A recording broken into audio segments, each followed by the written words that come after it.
remember how nervous I was asking Shea a question. And it was about Nikhil and playing with him. It was really surreal.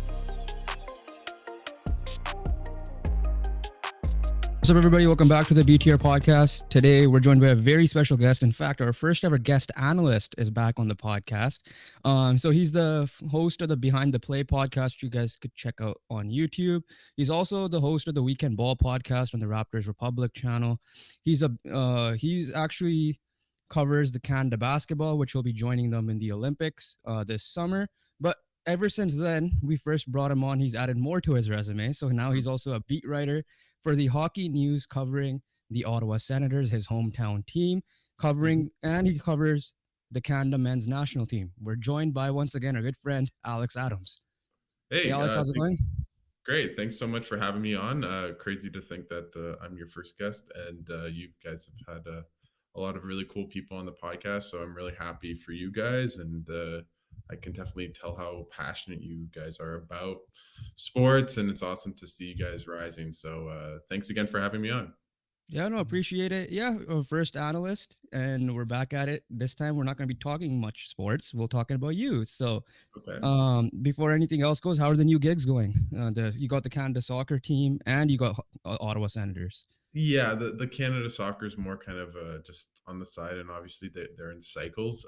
They don't play every day because Manchester United needs to lose every day instead. But yeah, we'll get about that later. Yeah, but so yeah, I'm lucky enough. I went to their terrible loss, the men's team, when they lost to Jamaica in the CONCACAF Nations League quarterfinals, and then obviously you guys alluded to it, covering the Ottawa Senators day in and day out, which has been pretty scary. It's been really fun though. It's a lot of work, but it's been good. And writing doesn't come as naturally to me as maybe podcasting, so that's been good to work on, and writing little features here and there. That's been cool. Meeting the players, getting to know some of the players. So yeah, it's definitely scary.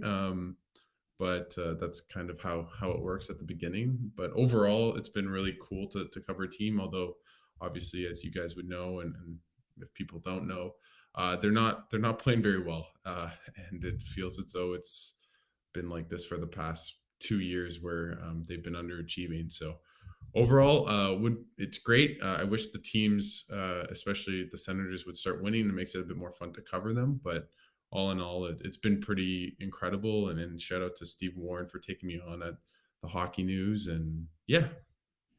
Oh, you're talking to Vancouver fans. I mean, we're in the opposite this year, but we know what your feeling is more on the fan side of things. But when we listen to local radio shows here, and they're just like, damn, why are we still talking about why they can't get the good start? So we kind of know what you're kind of going through now when the expectations are there. But we'll talk about the Sens later. We'll start off. Jovan has some quick fire questions for you, how we like to start every podcast. So take it away. Mm-hmm. All right, first off, we're going to start off with favorite sport. Oh, to play, to watch, or to cover. That's my all question. Three. Let's just go with that. Give us all three. Cover, I would say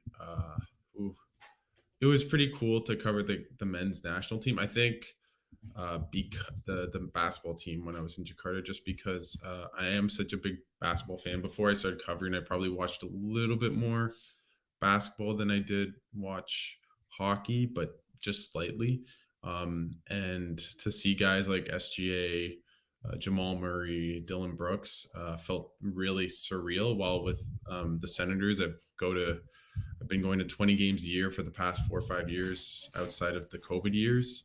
So seeing Tim Stützle, Brady Tkachuk, obviously it's different seeing them in the locker room, but it's less surreal because I've seen them a bunch of times. So I'd say probably basketball would be a slight nudge, but I'd say my 3 favorite sports are basketball, hockey, and tennis. I play a lot of tennis. I play with kids all the time. I love watching it. I've been to the US Open, Aussie Open. I've never tried to cover it, but those are probably my 3 sports. I don't know if I can pick one, but definitely love those 3 a lot. So my cop-out answer is 3 sports. Yeah, that's fine. That's fine. Yeah. I would get the same answer. Same here. All right, quickly, favorite tennis player growing up? Oh, I play like Milos Raonic, so I always love the Canadian players. So I've actually seen like Denis Shapovalov, Felix Auger-Aliassime, and Bianca Andreescu and Leila Fernandez when they were like 16, because there was a tournament here in Ottawa, in Gatineau actually. So it was kind of like the junior leagues, like the AHL or the G League version of tennis, called the Challenger Tour event.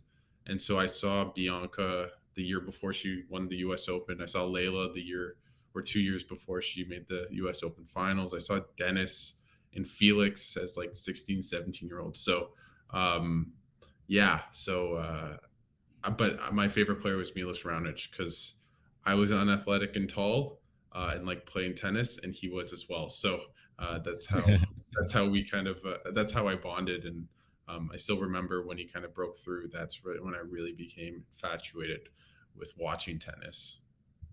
All right, I feel like you answered this already, but like favorite teams, sports teams all around. Yeah, so obviously the Senators, grew up here in Ottawa, would go to a bunch of games as a kid. Uh, and then the Raptors, kind of as I got older, I played more basketball. I always liked basketball, but um, by once they traded Rudy Gay away in 2013 and started winning a little bit, I became a huge fan. And then my dad's family's all from Winnipeg, so that's how I became a Jets fan. And so the annual tradition in the Adams household is to go to a Jets Sens game every year. And then for soccer, I alluded to the Manchester United. I loved Ronaldo as a kid. I was a goalie, but so I just loved Ronaldo. That's when Man U was at their peak. Yeah. Uh, and I remember like the Champions League final when they won in '08, watching that game and being super ecstatic. So I have a Ronaldo Man United jersey. I kind of turned on him once he left the first. So I actually became a Messi guy, ironically, but that's how I became a United fan. And then when I Yeah. was 9, I think I went to see Fulham, like at Craven Cottage in the UK for Christmas.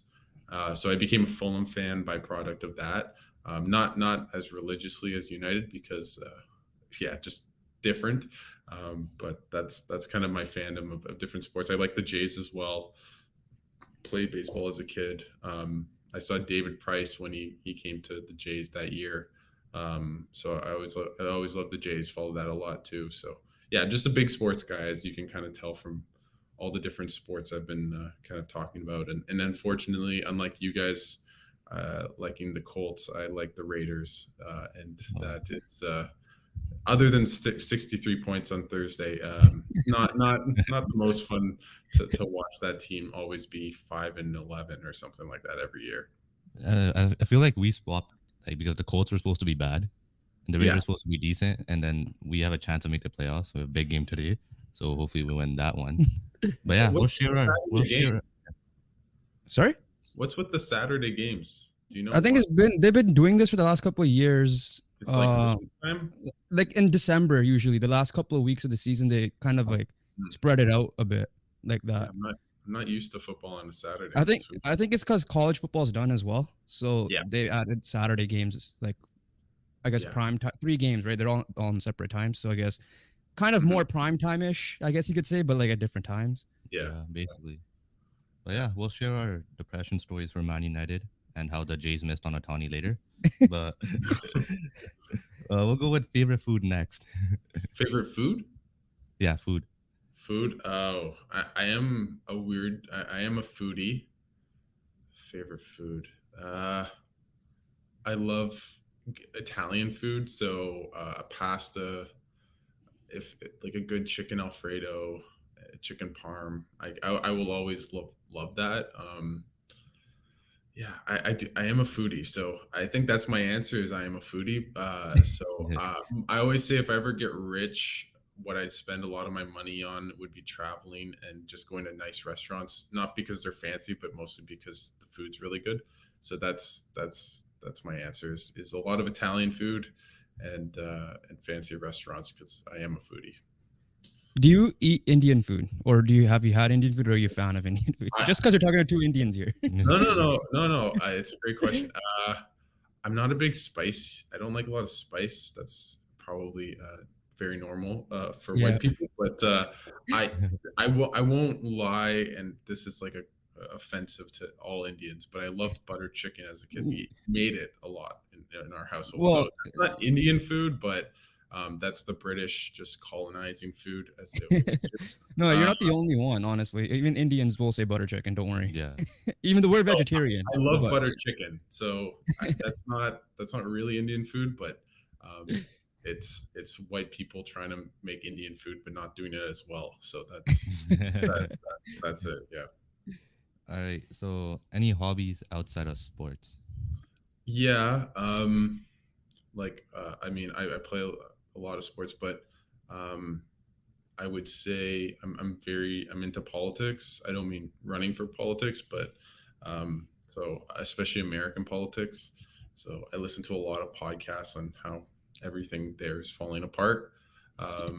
And I'm kind of interested in just kind of news and stuff. So I don't know if that's a hobby per se, but I really care about politics and read stuff about it. And I vote every year or every time there's an election. So I would say that's kind of my side interest. I don't know if it's a hobby, but it's definitely an interest. Don't worry, it counts. But next one will be: are you a gamer of any sorts? If you like played any video games, which one's your favorite? I'm not a gamer. I as a kid I'd play a lot of like the NHL like '05 to maybe '09 on the PC. So I got addicted to that in like spurts. I like a game for like 2 weeks. I play religiously and then I kind of stop. But me and my buddy, when the pandemic hit, I got an Xbox and we just played 2K all the time for like 6 months as our bonding, as just to get kind of social interaction. So I played a lot of 2K. I got really good at 2K. But now that the world is not in a global pandemic, I don't really game that much, but always sports games. I was always terrible at COD. I used to play that a lot when I was like 15, and I was just terrible. Like you I, sound like me, man. yeah, there's like what's that like kill ratio? What's that called? Like the KD. KD ratio. Yeah, KD was like KD. KD, yeah. point Yeah. 0.2. It was like I Yeah. would just get destroyed. Bro, I think I'm in the negatives, if that's even I was possible. negative. I'm always negative. Yeah. Favorite movie or movie series? Ooh, as a therapist, I love Good Will Hunting.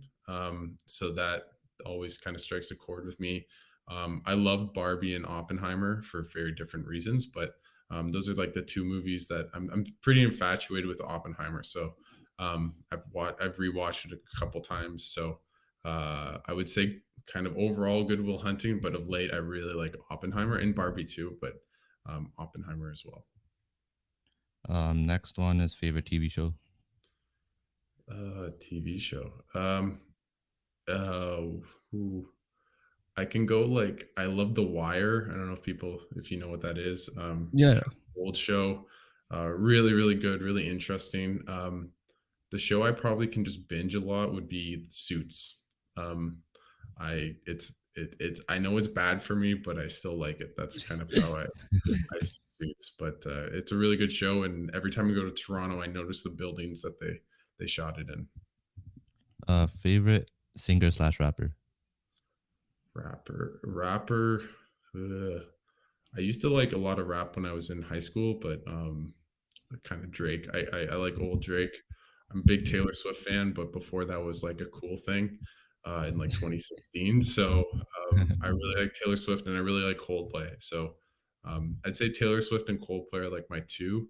But it's weird to say it's weird to talk about Taylor Swift now because it feels like I've been on the bandwagon for the last 2 years when it wasn't the case. So Yeah. uh, Coldplay, I really like. I've seen them twice in concert. Was crazy. So those two. Is there any association with Travis Kelsey? Uh, any association with Travis Kelce? Do you just mean like, do I like him or do I Or like care about Taylor him? Swift, Travis Kelsey? Like, What about? Yeah, I mean, they actually him and his brother have a good podcast. I don't know if you guys have listened New to yeah, heights. Yeah. it's it. It's wild because like, good. They're yeah, good at making a good show. Yeah, I do like the Chiefs and I like Travis Kelsey. So Hopefully get married and have like the American like royal wedding of sorts. Yeah. Yeah. All right, this is gonna be the last one. Obviously, I feel like we know the answer, but for you guys at home, this is gonna be um sorry. If it's not sports or media, what would be your job? Yeah, I am a therapist by trade. So I'm in grad school at Ottawa U here in Ottawa. So yeah, that would be my. I don't know if I wasn't a therapist or in media. I really don't know what I do. I feel like maybe like consulting in, I don't know, maybe HR, something with people, something that's kind of interesting, not always the same thing every day. So, but yeah, I'm in school to be a therapist. I have clients all the time. So that's, I guess that's it outside of sports. All right, Alex, we'll get on with it here. First question before we get to your personal journey, though. So, like I said, we met you. Well, we reached out to you during when you were in Indonesia for the FIBA World Cup. So, my question is, when we first contacted you on, I remember this exact moment. We were about to get ready to film our podcast for that week or for that day, and it was like a Wednesday night, like at 10 o'clock. So, when we contacted you, how bored were you in Indonesia that you responded within like a minute? Because we were about to record, but No, like I was not expecting a response within a minute.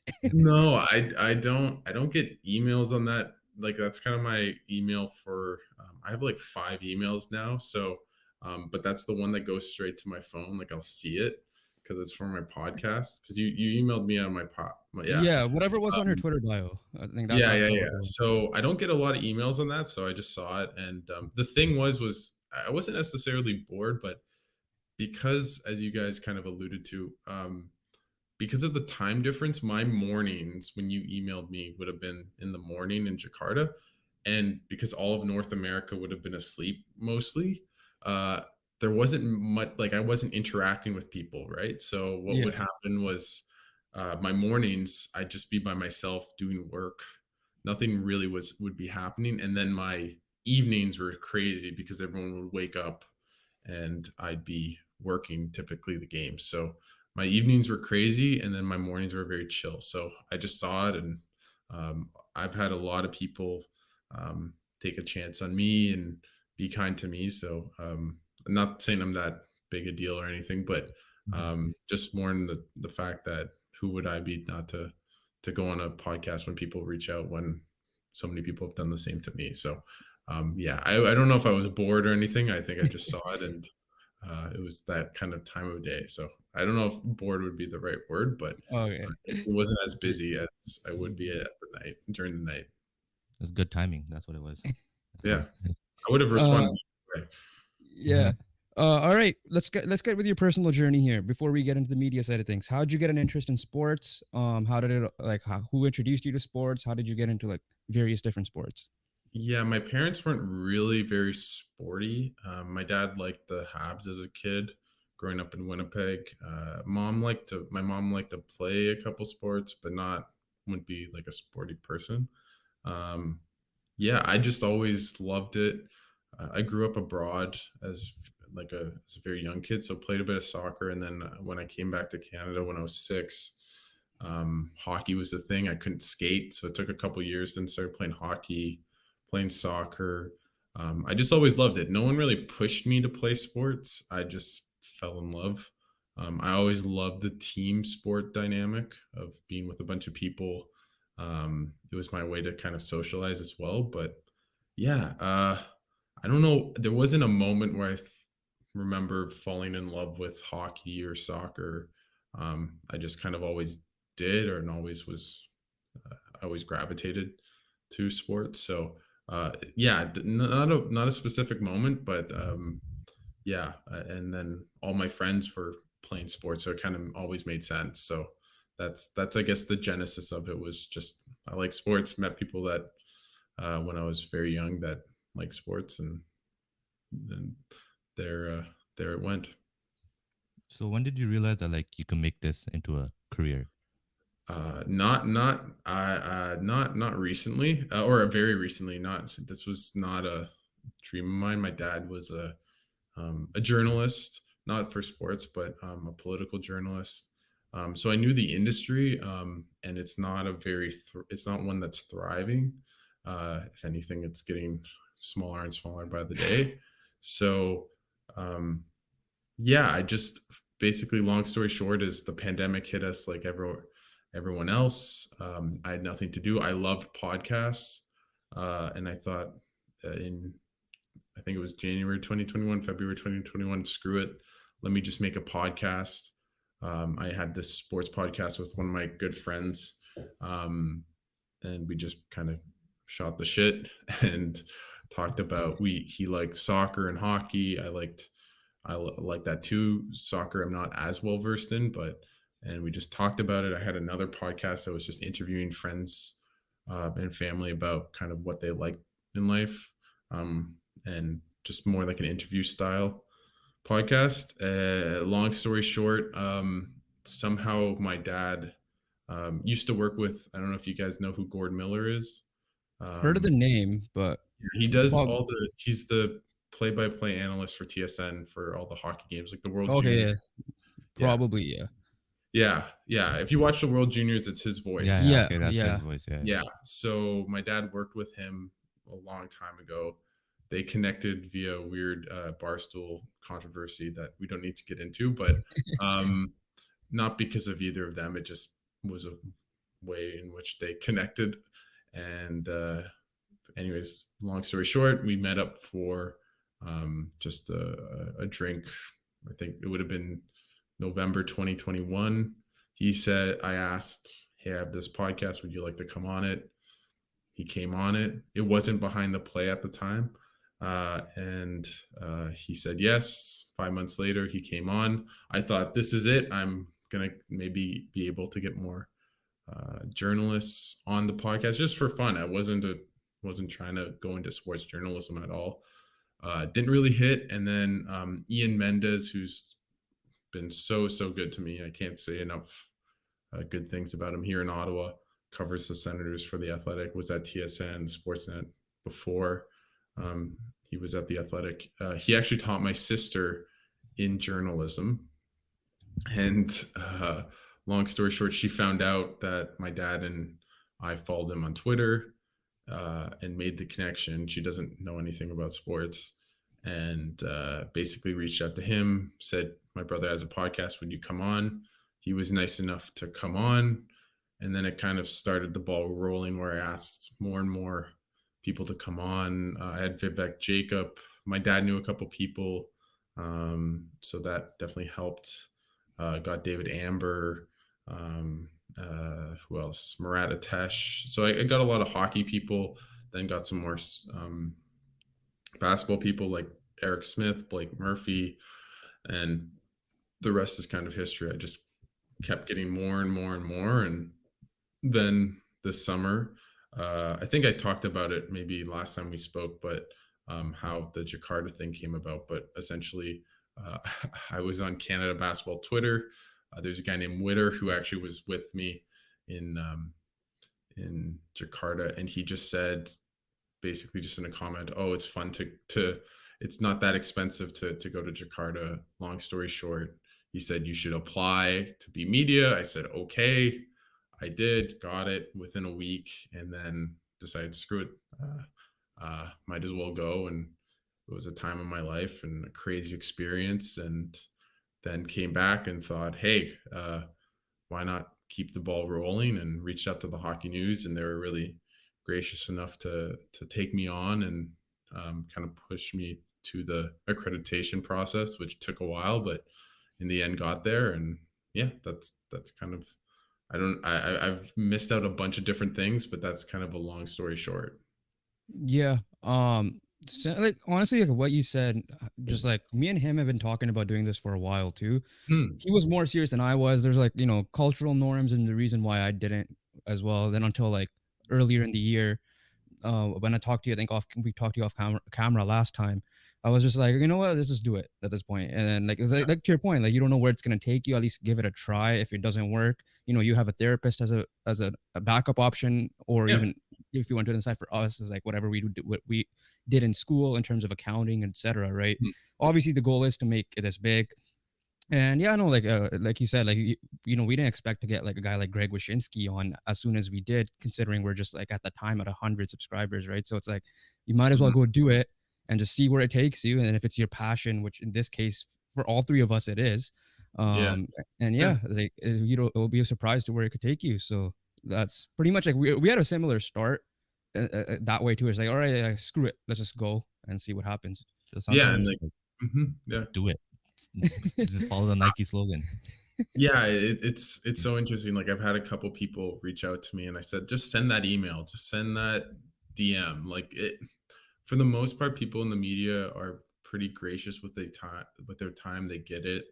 Not everyone, but for the most part, people will want to help out. And if you just say, hey, like I love your work, would you mind kind of coming on and giving me 30 minutes? Most people will say yes, maybe not immediately, but you never know until you try. And I think Yeah, what you kind of talked about is like Greg Wyshynski. You guys have had Blake Murphy on, who's yeah, amazing. Peter Galindo, like those guys are really, really at their apex, but they'll come on little shows like ours, right? So yeah, um, it just I think the one advice I would give to young people trying to aspire in this industry. I mean, I'm young, but as you guys said, just do it. Just put as many feelers out, and they're not all going to hit. But if you don't put any out, then you won't get what you want. And the thing is, it's a small industry. Most people know each other to some degree, so treat people well, treat people right, because word can travel fast in both ways. yeah. So I think that's the kind of two things: is just do it and just be good to people, because it is a really small community. You mentioned your mom earlier, and obviously we've saw your Twitter, your Instagram post. Hmm. Unfortunately, she's no longer with us, Yep. right? Yep. So, how much has she impacted you throughout this journey, before and even after her passing? And Uh, yeah, like yeah. just tribute to her, essentially, for you. Yeah, no, I appreciate you kind of reaching out or just talking about that. But yeah, I mean, I think about it a lot, mostly in terms of just kind of what she misses out on. I don't know. I wouldn't say it's not like I wouldn't say I do this for her or anything. She wasn't sporty by no means, but I do kind of think about what she would think about it. I mean, I don't think it'd be anything negative, but just more sharing that with her. I lost her when I was 18. So it's been 7 years since she died in 2016. So yeah, it's always kind of there. I mean, that's what grief is, especially losing a parent, especially when you lose them young. So yeah, I wouldn't say I do this for her necessarily, but I think what I just kind of miss is just the ability to share it with her. So that's what I think about often. And I also lost a friend a couple years ago who was very sporty. He was a Canucks fan. So I think about that. Like for example, I don't know if like Harmon Dial, Thomas Drance, like he liked those guys. So I think about that when the Canucks um, play and are now winning, and what he'd think about that. So it's those kind of moments of sharing what's happening now with people that are no longer with us. So that's kind of what I think about often. Yeah, no, we just wanted to give you a moment too, as well, Yeah, just to I show. appreciate So, it. Yeah. Yeah, thank you. So, podcast name. How long did it take you to come up with behind the play? Yeah, no, it's funny. You guys, beyond the radar. It's like very similar kind of names. yeah, It's not exactly the same, but of course. But it's the yeah, hardest process, man. Coming up with a yeah, name. I like your name. It's good. It's good. And I like your logo, and I'm sure that took a while to kind of figure out as well. Yeah, it's just like everything we thought of, it was like either taken or copyrighted or whatever the case may be.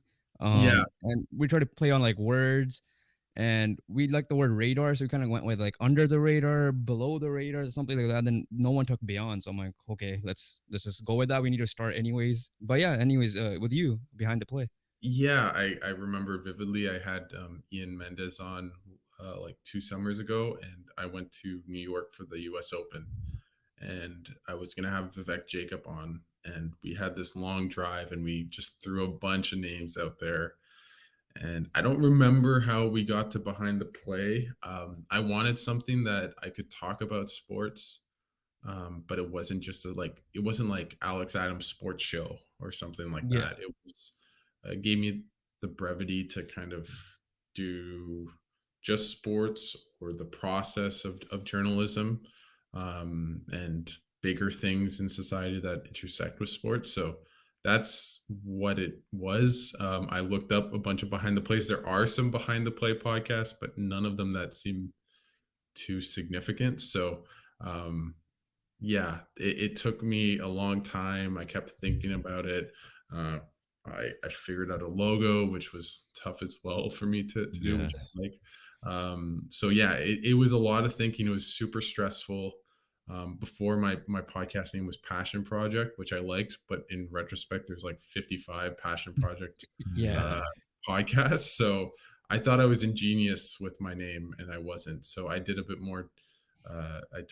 I was a bit more diligent with my research of other podcast names. But yeah, I don't remember exactly the moment, but there was that long drive where I threw hundreds of names into the wind, and finally settled on behind the play that at first I didn't love, but it made a lot of sense, and I like it a bit more now that it's been a year and a bit. Yeah, like even for us, like we wanted a name that's not like maybe not tied down just to a podcast. Like we have other ideas of content, or even like, yeah, it's meant to be like seven, like I would say 80% sports, but bring on like, so Yeah. local celebrities, or even eventually if we grow, get bigger celebrities and talk about the sports fandom along what they do, if they're an Mhm. actor, singer, so on. But for your case, a lot of, I think almost all your guests are media members. Is that the plan, like to just make it all media members, or do you plan on bringing like other athletes, coaches, and yeah, so on like that? Yeah, I would definitely bring on athletes and coaches if it kind of makes sense. Um, I would say I've thought of the guy. I think people sometimes call him that, but I always think about the Podfather, which is Bill Simmons. I Yeah, love his podcast. Not everything, but like he is a visionary in a lot of ways, and he for a long time would have actors, other interesting people. So I would like that to some extent. It doesn't really make sense right now, but when you talk about coaches, management, players, definitely. Um, right now, it doesn't. There's not a lot of avenues for that. I've tried a couple. I've kind of done a couple feelers to some athletes, and it's kind of made sense. But also because of my Week in Ball podcast, sometimes it makes more sense for to go to Raptors Republic with it. So yeah, I've definitely thought about it. It's not on the front burner right now, but I would like athletes. It's a very different type of interview. I've done both, and coaches, and yeah, it is very very different. Also, very hard to get a hold of athletes and coaches compared to media members. yeah, Um, Yeah, that is we true. also talk for a living, so yeah, it's different. But I've definitely put myself out there to talk to athletes and try to get them on my podcast. I feel like your name is just perfectly like what you're behind, yeah, behind the play is just like a perfect it's name like for like behind the what you're scenes doing. in a way, like Yeah, behind like the Yeah, scenes. that the was the BTS, idea. Yeah, BTK. no, behind the scenes, a lot of people, and you guys don't necessarily do this, but people that their whole thing is like, let's say the Vancouver Canucks, right? Yeah, Um, that's fun, but that's not my. I love covering the Senators. I'm not complaining whatsoever, but my life isn't the Senators. Does that make sense? yeah, no, Yeah, Like, exactly, yeah, sense that with you guys, like you love a bunch of different sports. You've had people that aren't just athletes necessarily come on your show, and I think that's what the name kind of breeds is just the flexibility and yeah, um, the ability to really dive into different people from different places with different stories. And then if you want, just talk hockey or talk football or talk whatever. yeah. yeah, yeah. Yeah. Um, so, but I mean, like you alluded to it, like your podcast isn't meant to be tied to one sport, similar to ours. But ultimately, why did you want to cover just the Senators or just Canada basketball instead of like a broad scope? Kind of like, how some people cover just the NBA as a whole rather than a team, or obviously various different shows, radio shows. But for you, why beat writer for the Sens only instead of doing it all NHL for the hockey news or whatever? And then same thing with Canada basketball to start off with. I think it just kind of happened to be that. I wasn't necessarily this big, like when I describe my kind of what's happened to me, it wasn't a be a hockey writer or be a basketball writer or be a basketball podcaster.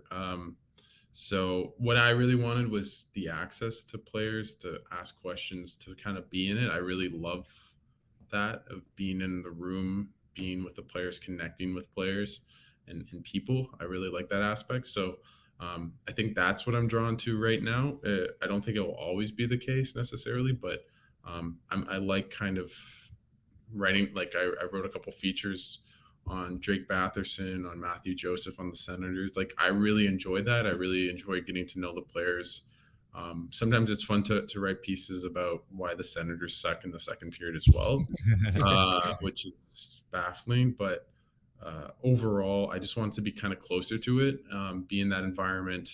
Also, you make a lot of connections. For example, like Gord Miller, I forget which game. I think it was the Leafs versus Sens game. He threw a piece of paper at my head from the broadcast booth, and kind of smiled at me. So I see people like Jamie McLennan, who I know a little bit, Ian Mendez, Kyle Bukauskas, who I've become to know pretty well, Claire Hanna, and other people. Like, for example, Thomas Drance came when the Canucks were in town. Ian McIntyre, talked to them a little bit. So just kind of building a network in the hockey sphere. And I don't know where it'll take me, but just kind of being in the middle of it is really exciting to me. So Canada basketball is where you started it off. Why did you want to cover Canada basketball, knowing how kind of they weren't the greatest, right? Until this year, obviously. Like, Yeah. just like why did you want to cover Canada basketball when there was not like maybe much interest in Canada basketball? You know what? You get what I'm saying a little bit there? Yeah, I've always been a huge fan. I've always been a diehard. I don't know. I love national teams. There's something different about it. If it's Hockey Canada, if it's like the soccer team that I cover, or I watched the whole ride of the men's team making the World Cup, the women's teams in both soccer and basketball for Canada have been so good for so long. But yeah, just I, as you mentioned, they've been always at the footsteps of finally breaking through, but never have been able to. But when I heard who was at the training camp, I thought there's a good chance it's going to be a special run. It didn't mean they were for sure going to make the Olympics and beat the United States. That was pretty incredible. But I did think that there was a good chance that they were too. And I remember 2015, I remember 2016, the team falling apart and being right there to make the Olympics. 2021, I felt like I was going to cry after Wiggins made that shot, and then they lost the qualifier semifinal, and it was just heartbreak after heartbreak. But I don't know what it is, but I'm not very nationalistic in a lot a but when it comes to sports, 100%. Sports, yeah. I very much am. And so just when the opportunity came, I thought, why not? And I will still remember my first question was to Kelly Olynyk, and he laughed me off. And I will always remember that with Kelly. So, and I remember how nervous I was asking Shea a question, and it was about Nikhil and playing with him. And it was really surreal, but I'm such a big hoops fan.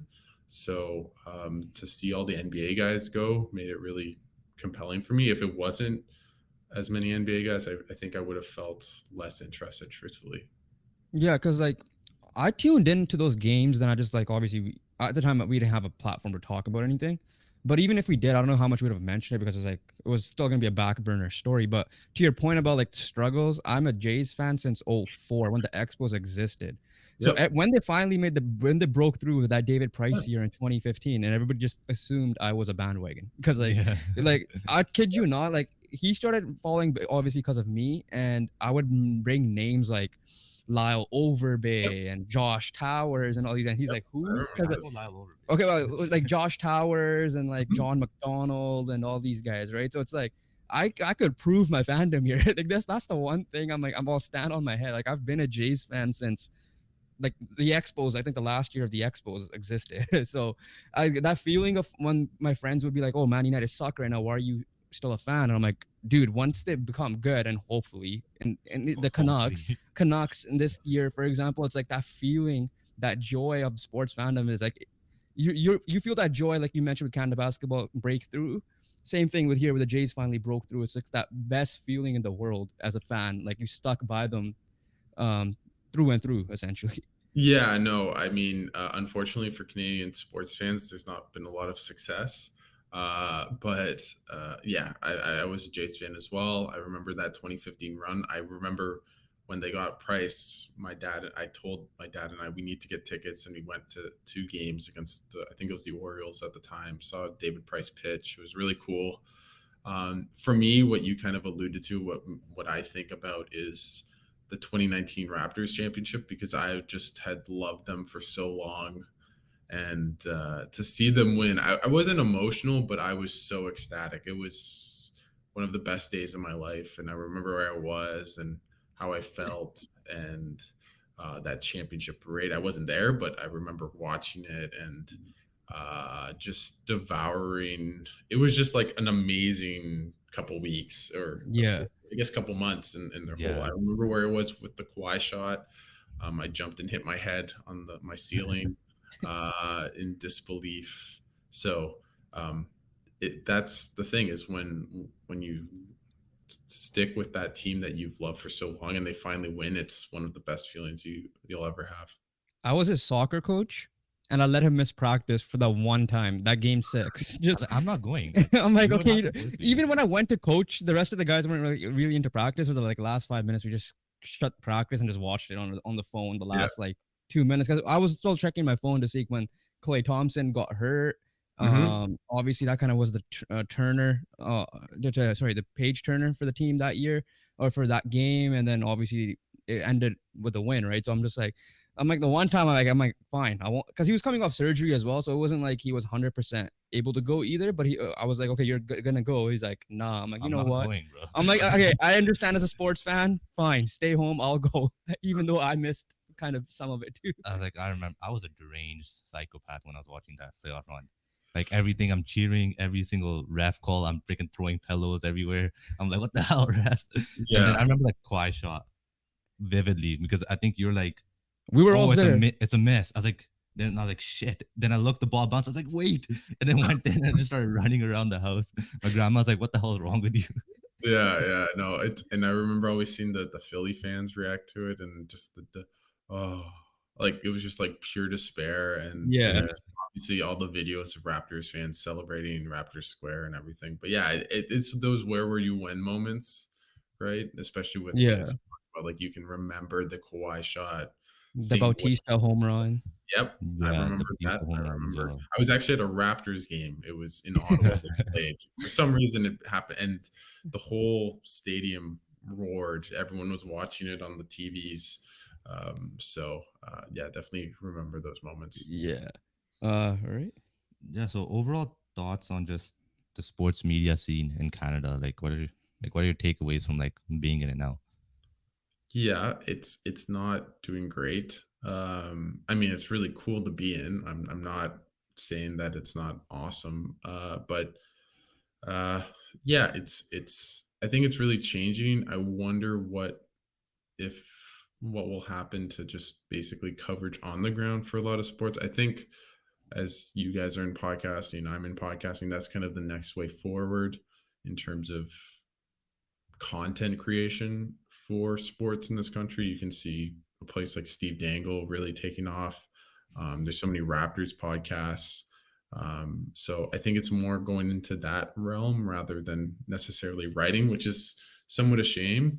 Um, but if you look at the TV deals, let's just take hockey, for example. It will be really interesting to see what happens after the Sportsnet deal. I know I've heard from people. I doubt Sportsnet retains it fully. Is it even Sportsnet? Does it mean doesn't mean like a Apple TV or Amazon takes over? I'm curious to see what's happening there. Um, but I think if you are only writing, you have to be darn good and really good at finding an audience. So I think you need to be very multifaceted in your abilities. I think being very good on social media, which I'm not very good at, is really important as well, to kind of build, I don't want to say your brand, but just the following, I guess, of your work. So overall, yeah, it's not going great. I do think there's still a future. It's not going away, but it's definitely really changing. Like here in Ottawa, our Le Droit, which is the French paper, just um, two of the guys that cover the team day in and day out are leaving just because of cuts. So yeah, it's really changing, and it's really hard to see. So I think one thing is if you are in the industry and you get laid off, just as it's much easier said than done. Just know that it's typically not about you and typically just about where the industry's going. You're in Ontario, not like specifically Toronto. Like Toronto's supposed to be that epicenter for Yeah. Canada. Obviously there's always the running thing. Vancouverites don't like Toronto for that reason, which in on our defense, yeah, because whenever you tune into certain things, it's like you're hoping for this story to pop up first, whether it's a big Vancouver story, and they start off with the Leafs again. It's like, Mhm. okay, what are we doing here, guys? Like I remember it was a big deal with the Sedins back then. Before this was before the Humboldt crash, obviously. This is like a couple of days before when they announced their retirement, and then they didn't even start off with the Sedins, and that's where I think that was my first moment where I'm like, okay, now I see why Vancouver media ain't a fan of, like, they don't hate the people obviously, but they hate like the Mhm. general concept of why is TSN or Sportsnet just starting off at Toronto always. So like I see that a lot. In terms of America, which I guess the next question, like when you watch shows like First Take, it's always like Cowboys. Like you start off with the Yeah. first second, it's the Yeah. Cowboys. Then 20 minutes later, they talk about something else. Then they'll start off with the Cowboys or LeBron versus Jordan debate. So my question to you there is, what is your thoughts on like the First Take style, like the debate show, and how they kind of go only big topic heavy versus like the McAfee show, right? Where it's like kind of like all around fun vibe. It's not meant to be like a debate show, but you know, there could be debates. They bring on various guests and have a good time. Like, what do Yeah. you prefer as well? I'm not a big First Take guy. So I don't mind McAfee. It's very different. I mean, I think what those two shows do, it's more entertainment than sport. That's kind of where these shows are going. Um, I think it can be done really well. I want to shout out like Will Liu, Blake Murphy, Alex Wong. What they do on the Raptors show is kind of similar to that. It's like the Canadian version. So I think what it is it's more about content and about views, and that's why people always put on talk about the Cowboys, or in Canada always talk about the Leafs, is because those are the big markets that generate views. I do think the First Take, just getting yelling at people, is kind of Yeah. the the version of, it's almost like putting social media and what gets views there into a TV setting. With McAfee, it's almost just making it is literally making a podcast a TV show. So I'd rather have a more podcast vibe than necessarily just people screaming at each other. I'm not necessarily love either of those two shows a lot, but at the same time, I would say I think that podcast coming format going into TV, into radio shows, is really where we're going. And I think that's probably overall a better thing than necessarily just yelling at each other about the Cowboys Yeah. for 50 minutes.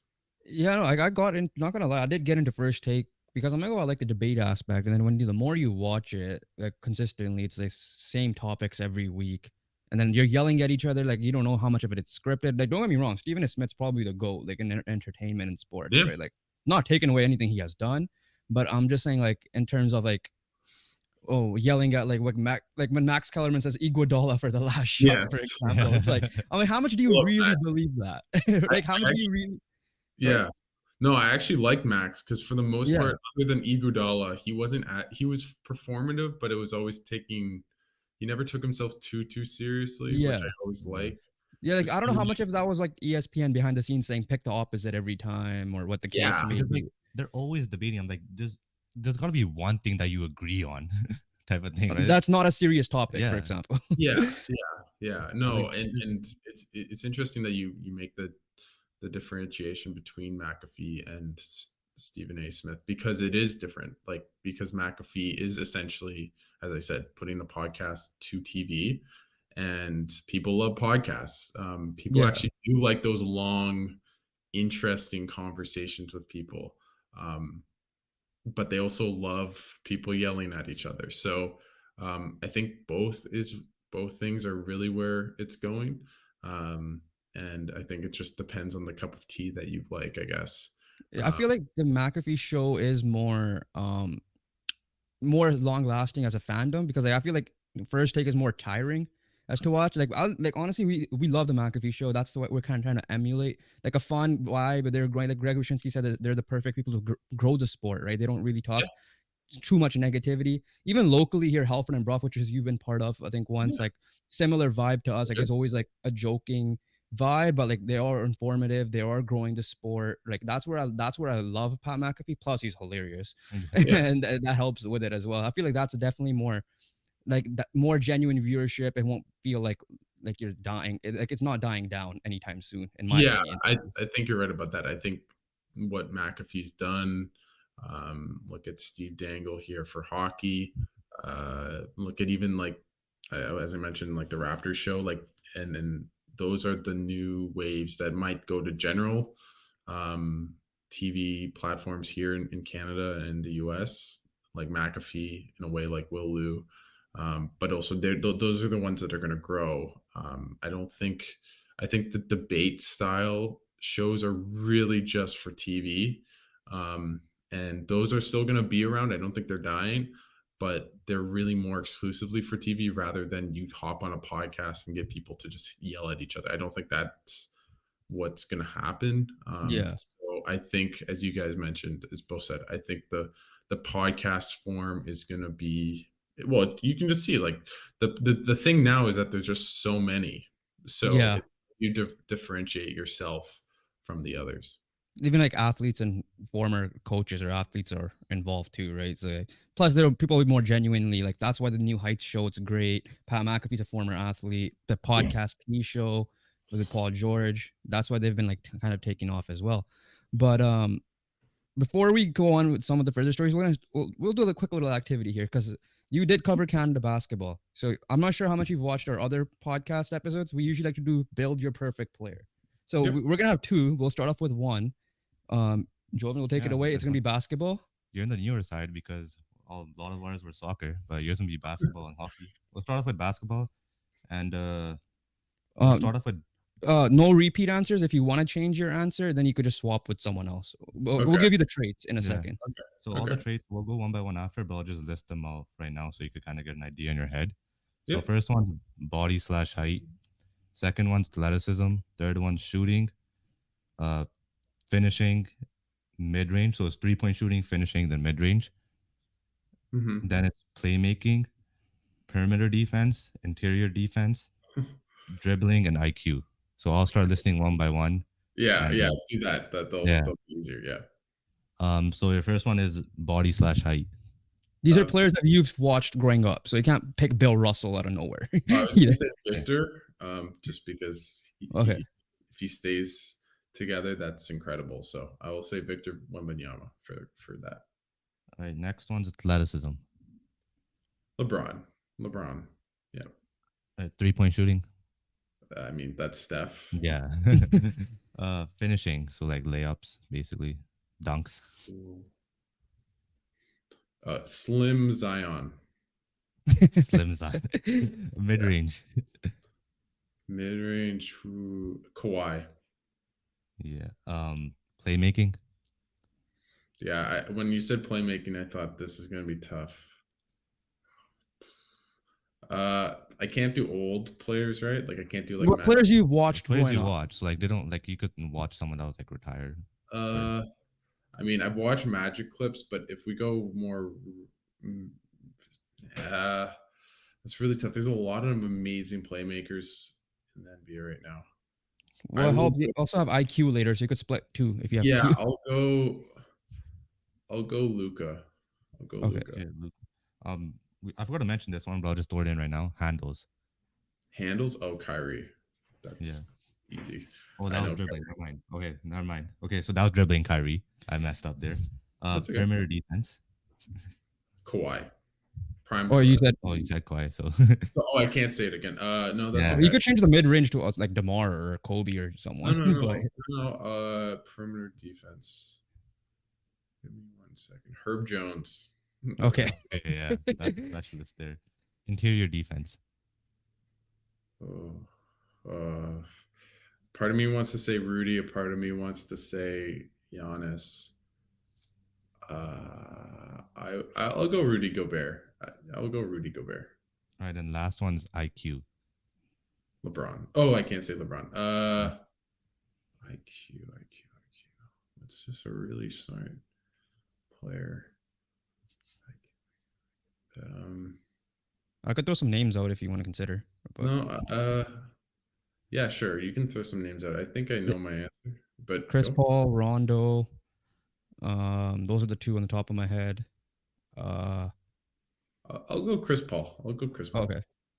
Sounds All right. good. So to finish off, your player is you have Victor Wembanyama's build with LeBron's athleticism, Steph's shooting, Zion finishing. Sorry, Slim Zion finishing. Yep. Kawhi's mid range, Yeah, Luca's playmaking, Herb Jones perimeter defense, Rudy Gobert interior defense, handles of Kyrie with Chris Paul's IQ. Yeah. Wow. That's That's what a funny. player. That will Yeah. never happen. But yeah, We'll put out a poll to see Yeah. how much people like it. You know the funny exactly. thing? Yeah. I think That I did well. I think I did that well. might be Wembanyama's prime. That's the funny Yeah. thing. I mean, he's an underrated passer. That's the one Yeah. thing people don't really see, but he just Yeah. like slings passes over his shoulder sometimes, which is pretty incredible. All right. Well, we'll move on to some like fun side of things now, more in the quick fire, but like fun stories type of thing. So start off with any funny media scrums you've been part of, whether it be Canada basketball, the Sens, or so on. Now you're allowed to share. Yeah, no, the one I told a bunch would be I remember it was the second day at training camp in Toronto. It was at the OVO Center, and Jamal Murray. It was a bit unclear if he was going to play. In the end, he didn't play for Canada last summer, but he was shooting, and the practice was wrapping up, and he was kind of there was two courts, and he kind of kept shooting and moving down the courts to basically the entry, the exit, sorry, of the stadium of the arena. And so by the time it's his turn, he basically just runs out of the building, uh, or out into the exit. And we're like, wow, okay. I guess he's not talking to the media. And we're like, wow, he's really skipping on us, because we were told that he was going to be there. About 5 minutes later, you see him kind of being shepherded out by the PR guy who actually ran after him when he ran out, and he comes by. He's clearly changed into an outfit of sorts, and he comes and he does his media and was very coy about playing. But that was always funny to me, how he like ran out. The media guy chases him. You think he's not gonna to talk to us, and then 5 minutes later, he reappears and does come talk to us. So I think that's the kind of a funny story that I always think about, of Jamal Murray's clearly not wanting to talk to the media, and in the end, he still did. But yeah, All right. So what was your like I made it moment? I don't have one, but I guess the one thing I would say is I made it. I don't. What There's would nothing. or what would be your I made it moment, for exple? I don't know if you would have in the No, I future. don't really have one. I don't see it in that way, really. It never really feels like you've made it. I would say though that that kind of just the one thing that I always think about is just talking to Blake Murphy after Canada made the Olympics and being like, I have like one of the smartest people I know talking to me in like this moment that I knew he really cared about and I really cared about. That was really cool. I think being on CBC radio was really cool. It was maybe a little bit like, whoa, this is weird. Um, Global TV felt that way a little bit. And just being on the radio, I think that those times that I was on the radio felt weird. And I was on TV, and that was I don't know if I felt great about it because I had to look at myself on TV, but that was really cool. That was really cool to be on TV as like an expert of sorts, I guess, even though I don't Yeah. think I am. But that was really cool to go on TV here on CTV morning here in Ottawa and go into the station and talk a bit of basketball. I feel like we're just always our own biggest critic because every time like we just listen to ourselves back, like why do I sound like for me personally, every time I listen to myself back, I'm like, Yeah, why do I sound like a robot or something? And then he's like, no, you sound perfectly fine. So yeah. like I guess same similar thing happened to you, like, oh, I don't want to see myself on TV or type of Mhm. thing. I Usually, sorry, go Yeah, ahead. I would say the first. You know what? I'll give an answer. I think the first training camp when I went to and I asked all those questions to Shay, and I'm in the the OVO center. That felt really cool. That was really cool. And to see the Noah machine and all their shots go up. I don't know if you know what I'm talking about, but the Raptors have this really cool shooting kind of display that tracks all the shots in the arena. So it'll say like 60% on like 500 shots. So every time someone shoots a ball, they track the trajectory somehow. I don't know. I'd imagine through cameras of sort. But just being in the OVO Center, seeing Michael Grange, seeing Shea, seeing RJ Barrett, Jamal Murray. I just remember walking into that room, into the to the building, and seeing all those guys. I'm like, whoa, I'm here. Like it felt really surreal. So I'd say that's probably my welcome to the media moment. Was it okay? So similar question, I guess. Like I was gonna say, do you have any starstruck moment, or like, damn, I cannot believe I've seen this person in front of me, or I've contacted that person and now they're on my podcast. I guess you kind of alluded to it right there. But if there's someone else you want to consider, whether it be media or player, etc.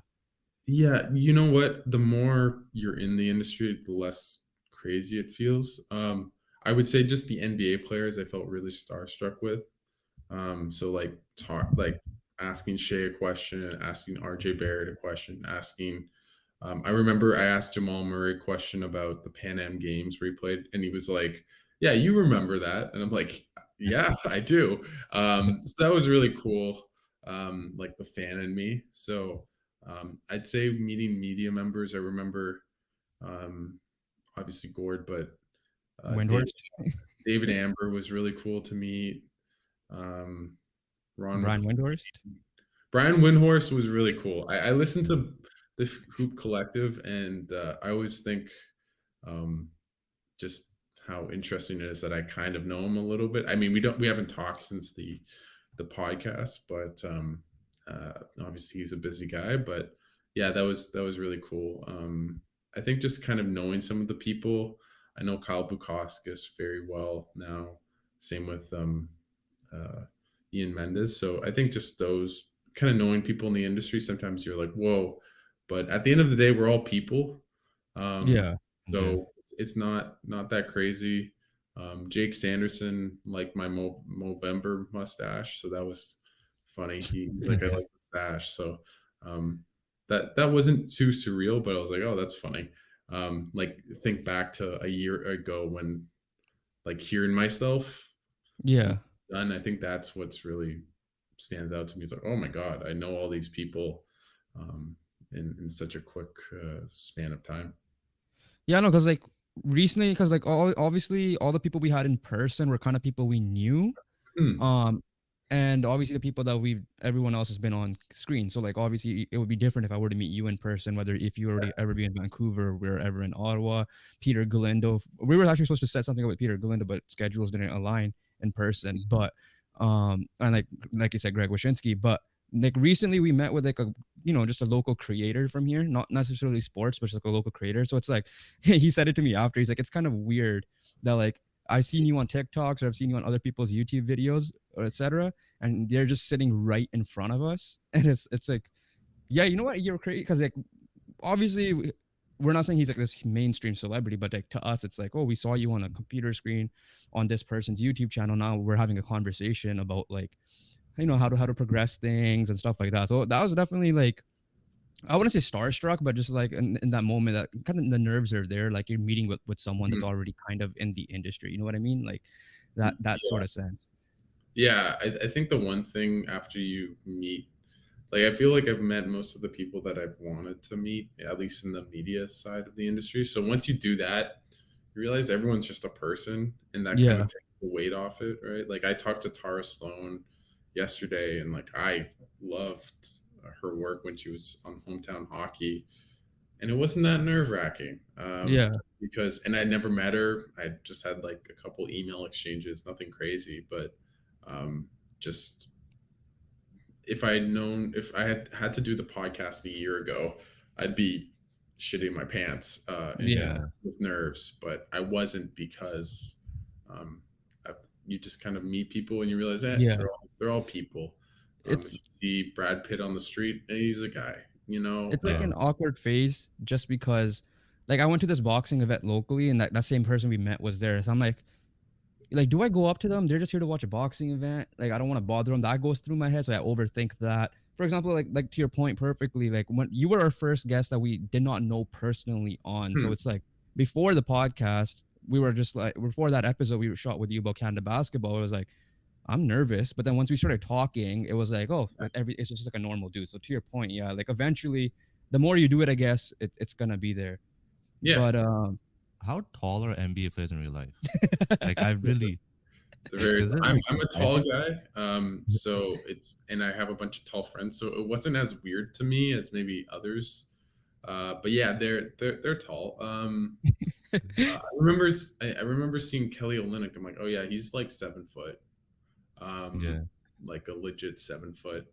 But yeah, they're as tall as advertised. Like Shay's like 6'5", RJ's like 6'7". Trying to think else. Rudy Gobert is a legit 7'1" or whatever, however tall he is. But yeah, they're very tall. Um, it's funny, like for example, like Corey Joseph, who is, you think of him as like a really small guy. He's like 6'2" and yeah, Yeah, it's like really tall guy. So yeah, they are the height, of course, but yeah, it's wild because like there's 6'2", 6'3" is like okay, that's a good height, but then you're comparing them to like 6'7", 7 foot guys. like Shaq and Yao Ming picture. Like We're like Shaq looks yeah, like tiny compared to Yao you're Ming. like yo, yeah. these I guys don't know really if tall. you guys know, but like a guy named Zach Edey, he played for Yeah, yeah, Canada, Yeah. yeah. 7'4", and like I'm looking up. Isn't typically. I actually had a friend of mine reach out because he had never seen me in person, and there was a picture of me with Zach, and I'm not that short compared to him. He's like, "Are you tall?" I'm like, "Yeah, kind of." He's like, "Oh wow, like you're not that short compared to Zach Edey." So I was like, "Yeah, yeah, he's like a legit 7'4". He just, Yeah. yeah. So Uh, so like just in general though, I know you said you don't really have those moments, but if you were to have like a dream guest to have on the Behind the Play podcast, it could be one from the media side of things that you've never had on, and one from the player side of things that you would be like, oh, you know what, this person would be fun to deal with in the media, or like fun to deal with on a yeah, yeah, yeah. podcast. No, no. From from media, I part of me wants to say Elliot Friedman, but I'm gonna go on a limb. I'm gonna say Bill Simmons. That Okay. would Okay. be. Yeah. I would just talk basketball with him all day and pick his brain. And I love Bill Simmons. But I'm not a huge. I like football, as I've said, but that's not my thing. But Bill Simmons on a player side, that's a great question. Player that I'd like to interview, that would be. Is it a specific sport or just? Just anyone Anyone. like you would think would be like kind of good to have on a podcast and to talk. See, Like that's the thing. I'm thinking who is famous versus who is actually a good yeah. guest on the Because like podcast. I would love to have Kawhi Leonard on after he retires, but I don't think he would share the same things he would share to us compared to like Paul George, for example, in his podcast, right? Like the Serge Yeah, Ibaka one that he did with the How Hungry Are You? I will say Michael Jordan. I feel like just talking to him and his stories and Yeah, having him talk about how crazy he was about winning would be really fun. yeah, He doesn't do interviews, but I remember like he did an interview like 10 years ago for like Cigar Aficionado or something, yeah, and was like talking. Anyways, I just love to hear him talk about basketball and how he sees the game, and yeah, so I'll do that. LeBron, I feel, would just be give me real answers and talk about Yeah. how winning in the bubble is essentially two championships somehow. So I don't really want that. I think Steph Curry would be a very good interview. Hockey players aren't very good interviews, but so Darden honestly might be a good one. Bedard, Recent. yeah, give it time. Give it time. Yeah, McDavid is not. yeah. Sid is Yeah. not a good interview. Um, I mean, yeah. So Football, Tyreek Hill. I'll be funny. It's not really a story, but it was funny. I was talking to Drake Batherson, and he's from Nova Scotia. In the summers, he got to know Sid and Nathan McKinnon very well, and I was just asking him, kind of just off the record. Like this, I can say this because it's not. And he just asked me, he's like, "Well, I don't know if you've met Sid or anything," as if I would have met Sid Crosby. I always found those like, no, I haven't actually, but so that was funny to me. How much do you go to like the opposing, like for example, like what if the Penguins are in town in Ottawa? Like, do you try your best to go to that I'm not media scrum at of that Crosby? stage.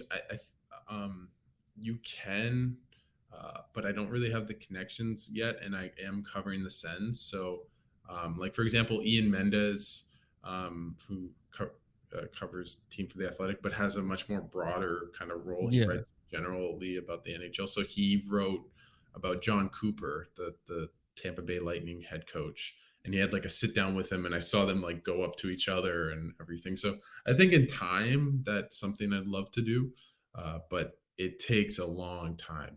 yeah, Yeah. It even in scrums, if we want to talk about that, there's kind of the same people with maybe the seniority, we shall say, have the right to the first couple questions, and then it goes to everyone else. So that's one thing I don't love, but is kind of the way it works in hockey. But I think times are changing and everything. But yeah, that's kind of how it works. But yeah, I'd like to talk to a Connor Bedard or Connor McDavid, just even for a couple of questions. I know a guy in Edmonton who works for the Hockey News, who's great and covers McDavid day in and day out. So yeah. All right, let's get into some sports talk here. Let's just start off with the biggest recent news. Shohei Ohtani Watch is over. How much did you buy the fact that he was gonna be a J, and how much like is this like one of the fascinating sports things we have seen in a while, and how good is it for baseball in that sense too? That was being talked about, especially in Yeah. Canada. Yeah. I thought it was done. I thought he was going to become a Toronto Blue Jays Oh, player. okay, I believed opposite all. from I me. was reading this stuff. It wasn't just all Twitter, but um, yeah. I think what was more interesting was what it said about journalism from John Paul Morosi with the tweet that he took back, Yeah, um, which as a journalist, I can tell how like he obviously screwed up, but it is a hard thing to do, especially to do the job and to get information accurately. Um, at the same time, I'm sure you guys know that there's been a lot of US media saying that this is good for baseball, which I really disagree with. Yeah. Um, Same. I also see this a lot in hockey with how, in my opinion, how inward the sport is and how it's all white, not very good for accepting a lot of people of other from women, not very good on diversity, on LGBTQ plus issues like a pride tape. So um, yeah, I don't really think that going to the biggest market really grows the sport compared to going to the Blue Jays. I don't really see when you gain a fan base of Canada versus LA that is inundated with stars, it doesn't really seem like it will change dramatically the Dodgers yeah, fan base Yeah. outside of Japan, but it was going to be the Japanese fan base was going to go wherever Otani went. So I don't Yeah, but yeah, very very interesting the whole debacle for Jays fans, and they've haven't done really anything since. So it does suck because it would have been really exciting. Now it might not have been the best baseball decision long term, but it would have been awesome to see the best player in the world. Yeah, like I don't know because I was still skeptical. I don't know if this is just the Vancouver sports side of me, just because I was still like, okay, I saw the tweet. I kind of got my hopes up, but I'm like, okay, I'm not believing this until I see him, either him announcing it or the Blue Jays announcing it or whatever the case may be. I was just like, I don't know if it was because the whole Kawhi Leonard situation when he was supposed to be a Laker and then ends up being a Clipper instead of or a Raptor type of thing. So I was like in my head, I'm like, I'm not trusting this as much, but I will be lying if I said I didn't get my hopes didn't get up or slightly dashed because of that. As for the good for baseball thing, yeah, I don't think it's good for baseball about the whole how it ended up. But I think the entertaining factor of at least it was entertaining to watch in Mhm. Canada because this could have easily been the LA Dodgers versus the New York Yankees, and like Canada had no involvement in it. So Exactly. the fact that we were even involved, because I still had I thought I didn't think we were even going to be a finalist. So the fact that we were a finalist now, only Shohei knows how true that finalist thing is, right? Because he could have just Mhm. used this as a whole media ploy, which is all those conspiracies coming out right now. But in that fact, I'm like, okay, Twitter was still fun to be on, like seeing yourself tweet and all the other like the Gate That's 14 great. podcast guys tweet and all that. I'm just like, okay, that part was good because it brought it some attention ish, but then it Mhm. obviously went down the hill when like John Heyman saying like, "Oh, this is so good for baseball that No, he's a Dodger." That part, no, because especially now that the whole deferral money thing, and now they might get Yamamoto, didn't they get just added all. Glass now and all that. I Yeah. think for me, that Toronto tweet when he's going on a flight to Toronto really got to me. I was like, bro, why are you coming to Toronto? The stadium's getting renovated, so like you're gonna sign. So then that one, I was like, okay, yo, he's a J. It's like how I kind of like how you felt That's it what there. I thought. Yeah, I and then thought. the other Mhm. thing is, I was like, honestly, Jay's like because I was just saying as a baseball perspective, like there's no real good hitter that's gonna really improve you like Otani. So I was like, just go after him. And then the fact that they were a finalist, and I'm like, I'm getting my hopes up and everything, and I'm just visioning the lineup. Like, is he hitting cleanup? Is he gonna hit second? Is he hitting lead off? And then obviously it just fell apart there, Yeah, it's gonna be like Cody Bellinger and JD Martinez or which is something. not bad. Still, like it's Not still bad. gonna help. They do need hitters. Yeah. That Varsho trade was just a mess. But that's another story. But Yeah, Yeah, we'll cover it next time we bring you on or whatever the case may be. But you are also we'll talk about Man United in a second because I think that's just the three of us pain talk. But the Ottawa Senators, if you want our opinion, this is, I guess we'll bring analyst Alex in for a second. sure. I thought they were one of my jump teams. I thought it would have been Buffalo, Ottawa, Detroit. Now it ended up being Detroit, and then the other two kind of faded off. Um, and then a lot of the offseason or not the out of ice stuff with the whole Shane Pinto situation. You had the pick. the pick being taken away, whether people agreed with it or not. So you being with the team, how surprised are you that they have been underwhelming? And those situations factor. And will DJ Smith get fired eventually? I don't think he will be fired soon. I think most of us thought after they've had a bunch of moments this year where it felt as though the inevitable was that DJ Smith would be relieved of his duties. It did not happen, and I think at this point, until there's a new GM in place, they probably won't fire DJ Smith. Now, you never know; they could keep losing and losing, and maybe things change, which they have been doing. So, um, yeah, I don't think their record shows how good a team they should be, but they've also been so dysfunctional in their own end. They've had really they've had stretches of okay goaltending to good goaltending, but for example, last night they Anton Forsberg probably wants at least 2 goals back, and they were at really bad points in the game. So the team's a mess in their own end. They can score a little bit. They're probably out scoring what they should be scoring. The metrics would say that. Um, so they're not great at creating chances. They're terrible in their own end.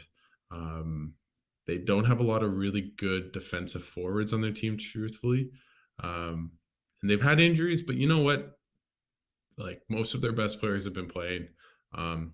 They always talk about their injuries, so I feel really bad for the fans because they've been waiting for so long to be good. This finally felt like the year with finally a new owner after Eugene Melnick, and he kept talking about best in class.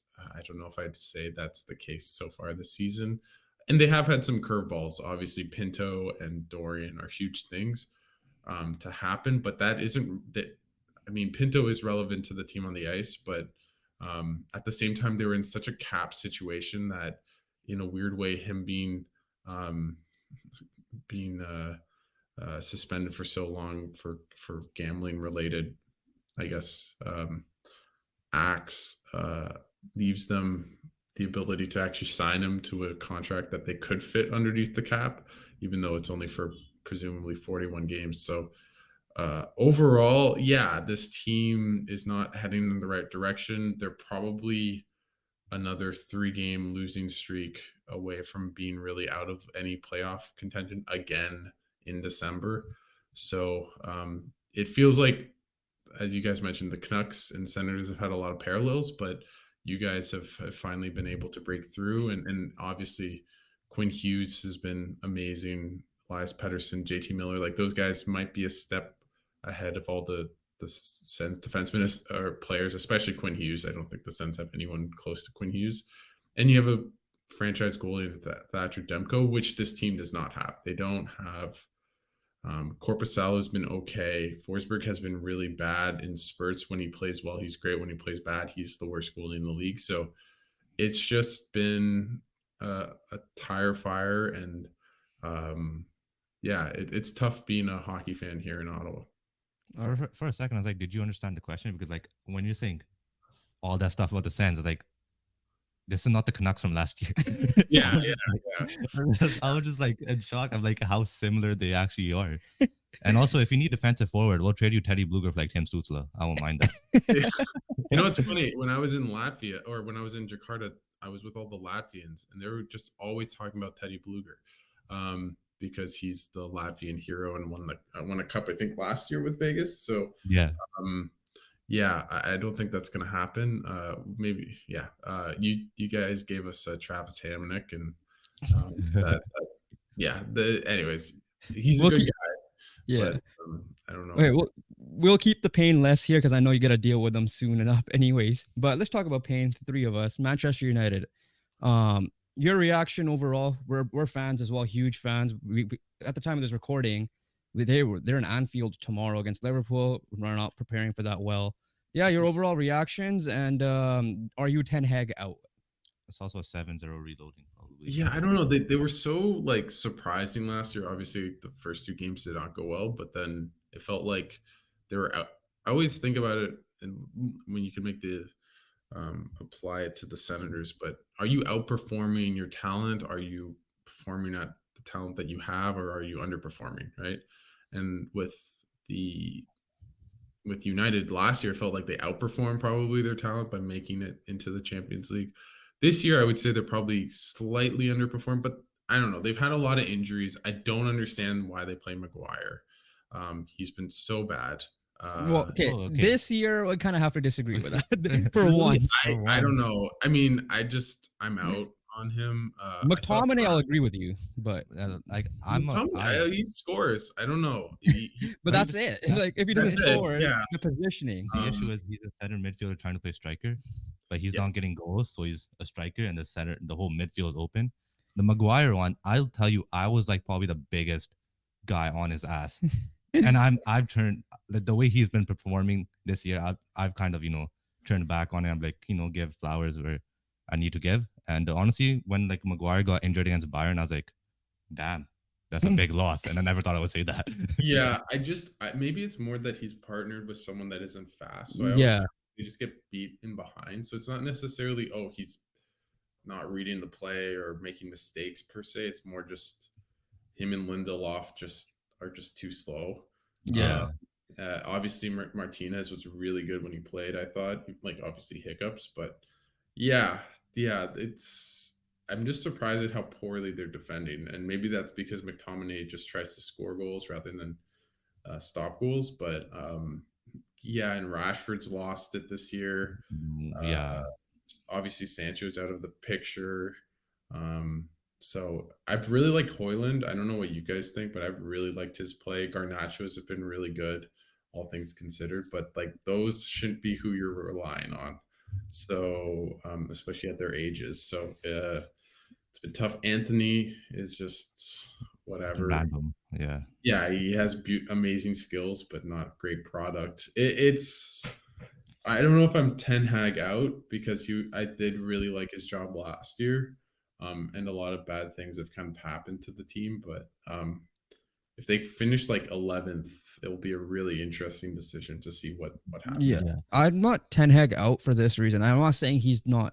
He has criticism, like you said, the lineup changes or in-game tactics haven't been the greatest this year compared to last year. The reason why I'm not out is who are you going to bring in? The rumors are Graham Potter. Great. They did not respect Jose Mourinho, the players. They did not respect Louis Van Gaal, who were top-tier coaches once upon a time. Well, Jose Mourinho still is. So what's the difference between getting Graham Potter, Julian Nagelsmann? Heck, even if you bring Zidane in, I don't think stuff will happen. I think we just been through so many coaches. We just gotta have one that kind of stick with. Arteta, Klopp, look at those two guys. Those guys struggled at the beginning, especially Klopp. Arteta had his moments where maybe if it was a United coach, he would have been fired. But obviously Arsenal stuck with him. And then look at Arsenal now. Look at Liverpool. They're top two in the league. And then it's not like to your point, Ten Hag didn't do bad last year. Like he won a cup. Now he granted it's not they played well, all things considered, last year. Yeah. Their performances were good. It felt like they had structure in their game. Now it feels like United of old. And I don't really know why that would have changed.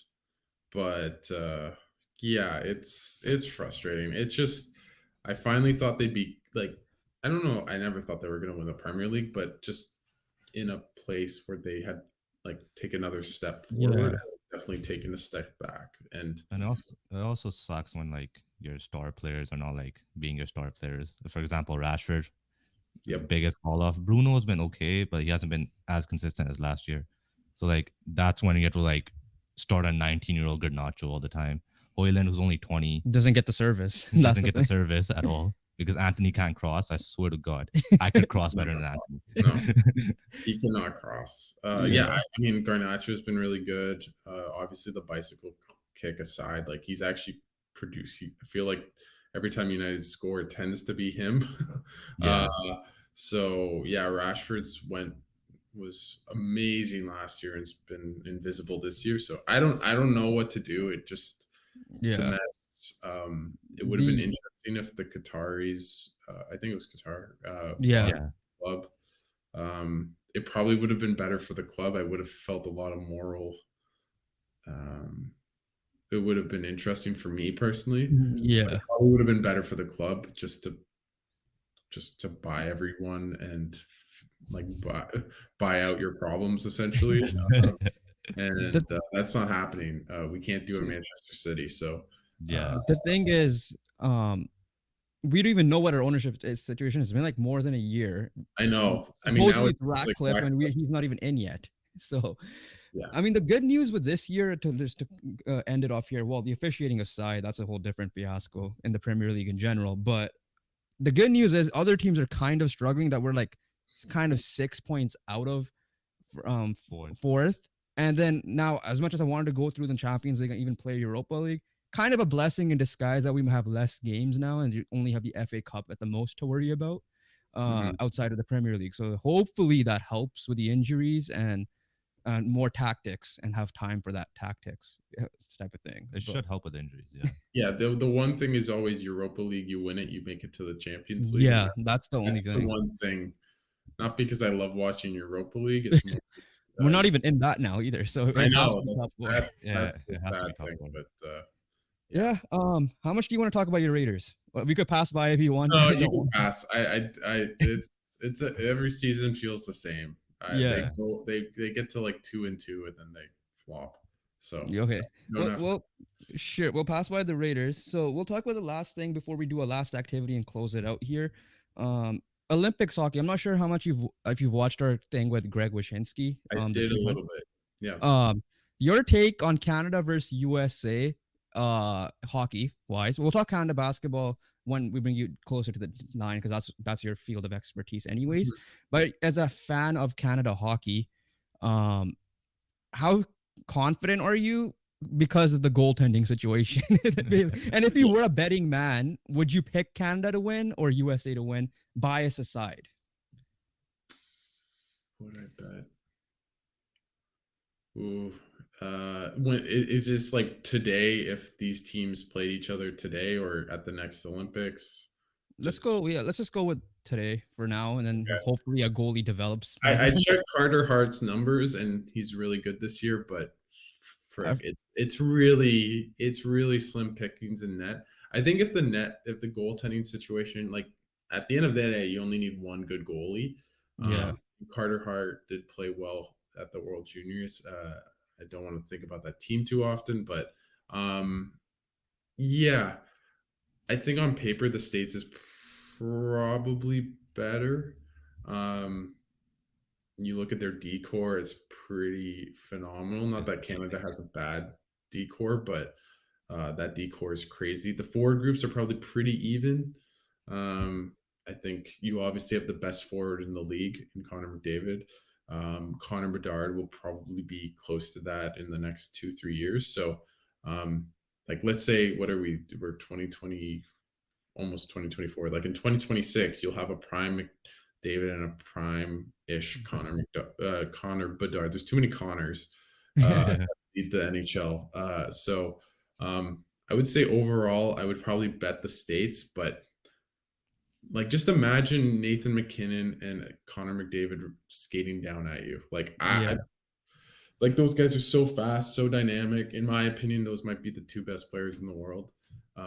So yeah, I would say the Yeah. States because of their goaltending, and maybe slightly better defense. But if Canada got good goaltending from a guy like Carter Hart, who's been good, then it's probably The Canada. defense isn't that far off. Like I first thought, oh my god, US's defense is insane, which it is. But then when I look at the defensive pairings of Canada, it ain't that bad either. Like No, you have McCarr, Tays, Petrangelo, Shea Theodore's in that mix, right? So you have, and I forgot who the last two were in the top of my head. Aaron Ekblad, Canadian? No. Yeah.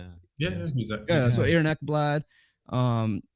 Yeah, and then there's like a few others like, on the top of my head. I I think can't. shout out Montour to as Josh well. Morrissey. He's sick. Yeah, I watch Josh a lot of Morrissey. Jets, so I have yeah. So it's not even that far off there. It's just the no. goaltending. And Yeah. also you have, I mean, in my opinion, as good as Quinn Hughes has been or Adam Fox, like Cale Makar is just like the best defenseman in the league, and Yeah.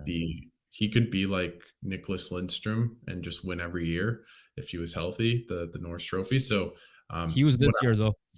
Give Hughes one. That's all I want. Hughes will probably win it this year with the way he's Yeah. playing. But what I mean, Yeah, I point know. is more that the thing that Canada has is probably the best players Yeah. like in the forward group and maybe the best defenseman. This Yeah. isn't basketball, but where that really matters. But it is nice to have Connor McDavid. And So I would agree with that. And then I would say like US is just more well rounded. Like yes, so like that's the difference there. So it just depends on like you just gotta do a game and that's how you're gonna find out. Because Greg says Canada shouldn't be the underdogs. shouldn't. Yeah, Yeah. he's like they're not the underdogs still. Yeah, and for me, I think the loss of Bergeron will hurt Yeah. because I don't like that's like the best defensive forward in hockey for a long time. That I'm like, okay, do we have anyone like that? And not it's No, not just that. no, And it's like Bergeron and Marchand are not gonna be together as well. yeah. Because that would be the pairing for like whoever you throw in there, third forward. Yeah, no, it would be interesting. Yeah, it would be a really fun. Like I'm excited that they'll bring it back. Now they should bring it back at the Olympics. Bettman's already toying, sorry, with what's happening in Italy in terms of the arena. So let's hope Yeah. that we finally get an Olympics because it's been way too long. Yeah. Yeah. I mean, at least we'll have that mini series thing that Greg reported on. So to start off with, at least it's there. But all right, last activity before we close everything out here. You're gonna build your hockey player now.